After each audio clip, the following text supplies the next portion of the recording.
Please subscribe my channel.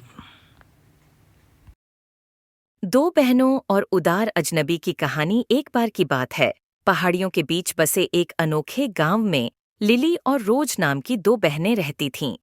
बड़ी बहन lily अपनी दयालुता और उदारता के लिए जानी जाती थी, जबकि छोटी बहन रोज अधिक आरक्षित और सतर्क थी। एक धूप भरी दोपहर में जब बहनें बाजार से लौट रही थीं, उनकी नजर सड़क के किनारे बैठे एक थके हुए यात्री पर पड़ी। उसके कपड़े फटे हुए थे और चेहरे पर भूख की लकीरें झलक रही थीं।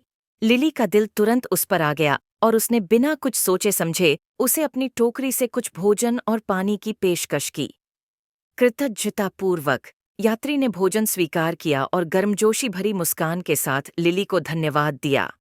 उन्होंने अपनी यात्राओं और अपने द्वारा सहन की गई कठिनाइयों के किस्से साझा किए। लिली ने ध्यान से सुना।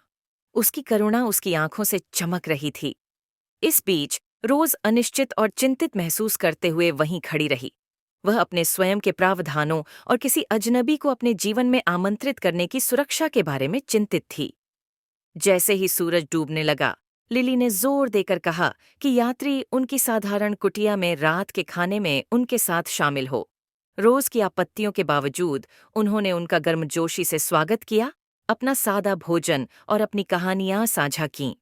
यात्री की उपस्थिति ने उनके घर में गर्मजोशी और हंसी ला दी, और उन्हें विदा करने से पहले उसने उन्हें अपनी कृतज्ञता के प्रतीक के रूप में सिक्कों की एक छोटी थैली भेंट की।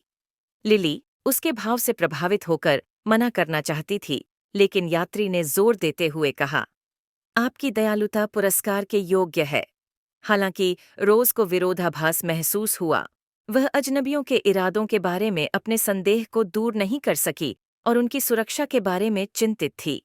यात्री के जाने के बाद लिली सौम्य मुस्कान के साथ अपनी बहन की ओर मुड़ी और बोली, गुलाब, याद रखना कि दयालुता कभी व्यर्थ नहीं जाती। यह अच्छाई के बीज बोने जैसा है जो अप्रत्याशित तरीके से खिलेंगे। अपनी बहन के शब्दों पर विचार करते हुए रोज को एहसास हुआ कि कभी-कभी सबसे बड़ा खजाना दूसरों के लिए अपना दिल खोलने से मिलता है, तब भी जब यह अनिश्चित लगता है।